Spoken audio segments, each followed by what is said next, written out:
Yo, balik lagi sama gue di channel Valentin dan salam profit. Oke guys, jadi pada kesempatan kali ini sesuai janji gue di video sebelumnya, kalau misalkan kali ini saya akan atau gue akan membuat untuk rekomendasi koin part kedua. Jadi part ke satunya udah sekitar 2 hari yang lalu nih ya.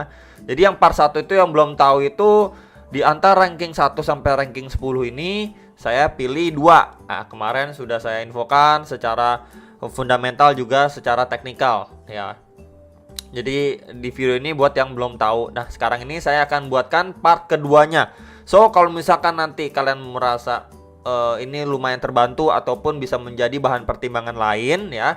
Jadi nanti akan saya buatkan part ketiga kalau kalian setuju. So, kalau part ketiga itu berarti di antara ranking 21 sampai ranking 30. Nanti akan saya bagikan berdasar ataupun menginfokan lah ke teman-teman pandangan saya bagaimana gitu ya. Oke, jadi langsung aja ke inti videonya. Memang kalau misalkan dilihat dari ranking 11 ke 20 ini ada Polkadot, ada Avax, ada WBTC, ada TRX ya, Shiba, DAI, ya Matic, CRO dan Leo serta LTC. Nah, kalau misalkan menurut saya yang saya lebih prefer nih ya, kalau saya 2 koin yaitu adalah Matic yang pertama. Ya, yang kedua adalah Kronos atau CRO, teman-teman. Nah, kenapa Matic? Mungkin teman-teman juga udah banyak yang tahu lah ya, di tahun kemarin itu Matic ini sempat hype banget, apalagi terus Matic pindah ya jadi Polygon, ini hype, bener-bener hype banget. Dan projectnya masih bagus ya, yes bagus banget, kedepannya masih punya peluang yang cukup besar. Cuman memang mau dikata apa, saat ini marketnya sedang drop ya. Secara overall kita bisa lihat ya, banyak memang koin-koin lain juga kena imbas termasuk Matic ini. Cuman memang untuk kedepannya saya melihat si Matic Polygon ini tetap punya peluang yang cukup besar gitu ya. Jadi saya pribadi lebih condong ke Polygon atau Matic ini. Next, untuk CRO ya, CRO kita tahu juga ya, dia ini benar-benar jor-joran dalam hal untuk yang namanya marketingnya gitu kan. Ada juga yang stadium ya, sebegitu besarnya dia kerjasama ya, terus dia juga jadi official sponsornya FIFA, Piala Dunia tonton ya. Jadi memang CRO ini juga udah beberapa kali saya bahas ya, kemarin-kemarin itu udah beberapa kali saya bahas, lumayan sering juga CRO. So kemarin itu juga sudah saya sampaikan ke teman-teman sekalian, memang ada potensi dia naik menjelang ataupun eventnya kan event besar, dia jadi sponsor resminya si Piala Dunia. Cuman memang nggak langsung naik atau bagaimana gitu, kita tetap ngelihat kondisi market. Nah, nanti kalau misalkan market drop seperti ini, dapat harga diskon, nah kalian bisa melakukan akumulasi untuk mempersiapkan ya, nanti kalau misalkan datang event besarnya si CRO ataupun maupun si Matic ini sendiri gitu. Jadi memang peluangnya cukup besar untuk Matic dan CRO. Dari segi fundamental juga menurut saya oke gitu. Ini menurut saya, pandangan saya, jadi kalian bisa menjadi salah satu bahan pertimbangan lain lah ya. Oke, jadi kalau misalkan next secara teknikal nih, weekly dulu deh. Kita berbicara weekly dulu ya. Weekly si Matic atau Polygon ini ya, kita bisa lihat di sini dia sudah terbreakdown dari si key level supportnya. Di sini akan saya tandain dulu teman-teman, mungkin di rectanglein aja lah ya biar gampang di sini. Ya, di area sini, dan saya warna kuning aja ya. Kenapa warna kuning? Karena kita bisa lihat ya, ini terakhir kali dia nyentuh di range area sini, kemudian mendapati reaksi yang lumayan signifikan, and then akhirnya dia terus melanjutkan penguatannya sampai ke $2,896, sekitar area situ baru dia memasuki fase koreksinya secara weekly time frame. And then sekarang kita mendapati dia memang sudah terbreakdown dari range area atau box warna kuning ini di sekitar 0,7 sampai sekitar $0,8 gitu. Dia udah terbreakdown. So next target lagi yang perlu kita perhatikan adalah 2 box warna merah bawahnya lagi ya, yang sebelumnya menjadi area resistance and then support juga nih di antara 2 area ini ya. Dan kita bisa lihat ketika dia drop di sini bikin tail candle cukup panjang and then mendapati reaksi. Jadi memang area sini dulu target pertama yang perlu sekali diperhatikan ya untuk si Matic ini. Ini di range kisaran 0,42 sampai $0,518. Ya, jadi ini range atau support yang perlu diperhatikan untuk si Matic secara weekly time frame.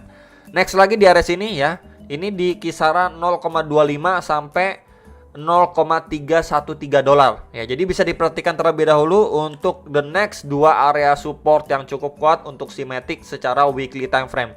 Ya, kalau misalkan kita lihat dari pergerakan sebelumnya, kalau memang di antara 2 area ini udah jebol, wah ini cukup kopong ya. Kalau misalkan kita lihat secara weekly-nya, ini next lagi kita bisa lihat ini masuk di area sini teman-teman. Ya sebelumnya menjadi area resisten yang cukup kuat dan then akhirnya mampu di breakout di rally ya.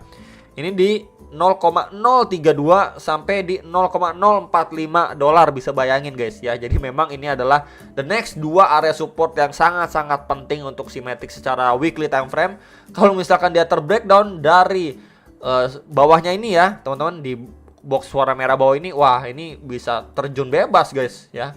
Ini bahaya banget gitu. Jadi hopefully lah Matic at least bisa bertahan di antara dua area support ini. Tetap aja kita harusnya mempersiapkan dengan skenario terburuk jikalau, ini disclaimer, jikalau di antara dua area ini ya, dua area ini nggak mampu mempertahankan penurunan Matic di tengah badai market kripto saat ini. Ya nggak cuma kripto doang sih yang kena, and then dia berpotensi untuk visit di box warna kuning bawah ini. Ya tentunya ini adalah worst case scenario yang perlu sekali diperhatikan ataupun diwaspadai sama teman-teman sekalian. Oke, jadi ini secara weekly time frame yang nanyain area-area krusial untuk si Matic Polygon seperti apa ataupun di area mana. Oke, udah saya sampaikan. Next, ini secara time frame 4 jam. Ini secara time frame 4 jam kita bisa menggunakan untuk trendline bagian bawah supportnya. Ini maybe akan saya tarik seperti ini aja teman-teman ya. Nih, kurang lebih seperti ini. And then untuk bagian atasnya kita bisa pergunakan seperti ini ya. Ini bisa juga seperti channel bisa, ataupun dilihat sebagai rising wedge juga bisa, teman-teman. Ya, jadi kalau misalkan dia bermain di dalam channel pun ya kita bisa lihat seperti bear flag pattern ya. Dia datangnya dari drop, kemudian membentuk seperti channel untuk melanjutkan penurunannya. Memang di antara dua pattern ini itu lebih condong ke arah bearish atau melanjutkan penurunannya, dan rising wedge juga gitu ya. Jadi at least dia masih bermain di kisaran area sini, teman-teman. Kalau misalkan rising wedge ini bermain di kisaran ini sebelum dia breakdown gitu. Kecenderungan memang breakdown kalau misalkan rising wedge, dan sekarang ini lagi testing nih, teman-teman. Ya, sekarang ini lagi testing di trendline supportnya. Kalau misalkan dia nggak mampu ya untuk balik lagi, masuk lagi ke pattern ini, ya next target kisaran berapa? Ini secara time frame 4 jam aja di kisaran sini, teman-teman. Ini di sekitaran 0,6192 dolar, sekitar area situ. Next lagi di kisaran area berapa? Di kisaran area sini 0,587 dolar, dan di lowest point ini kita bisa perhatikan di sekitaran 0,5 sampai 0,51 dolar. Bisa diperhatikan untuk beberapa target support area si Matic. Oke. Dan untuk area resistennya tentu kita bisa perhatikan terlebih dahulu di EMA 34 atau garis warna biru ini di 0,72, dan next di warna merah ini ya, EMA 55 di sekitar 0,785 dolar. Bisa diperhatikan sekitaran area situ menjadi area beberapa target resisten, dan jikalau dia breakdown bisa diperhatikan untuk adanya opportunity untuk melakukan short teman-teman ke beberapa target support yang kemungkinan divisit oleh si Matic ini sendiri. Jadi ini secara hourly time frame untuk Matic ya. Next, ini untuk CRO ya. CRO sekarang lagi testing di area krusialnya dia yang sebelumnya menjadi area resisten ya. Ini box, mungkin saya ganti dulu deh ya. Box warna kuning ini pertama, and then the next dua box warna merah gitu ya. Sekarang dia lagi testing, sebelumnya dia bikin adanya reaksi lah di sini. Cuman tail candle-nya itu nggak sesignifikan kalau misalkan dibandingkan dengan si Matic gini ya. Kita bisa lihat di sini.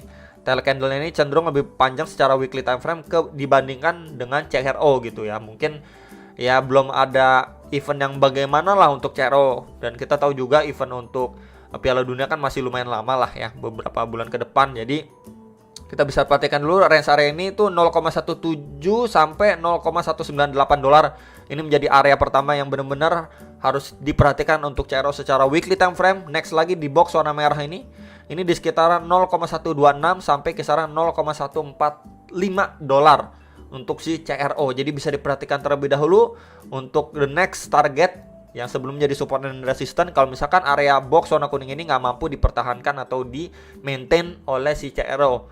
And then next lagi di bawahnya itu di kisaran 0,085 sampai kisaran 0,099 dolar. Nah ini teman-teman ya, yang perlu sekali diperhatikan untuk si CRO ini ya, beberapa area support yang penting sekali oleh CRO. Jadi buat teman-teman sekalian yang nanyain CRO area berapa aja bro yang krusial, supportnya yang perlu diperhatikan di kisaran berapa aja, dia ini ya secara time frame weekly aja. Jadi secara overall ngelihatnya ya, secara garis besar kita bisa perhatikan untuk beberapa area yang tadi sudah saya sampaikan. Jadi ya hopefully dia nggak sampai nyentuh ke lowest point di sini lah. Ini gila banget sih. Ini benar-benar ke dasar guys ya. Kalau misalkan dia sampai ngeris ke area sini.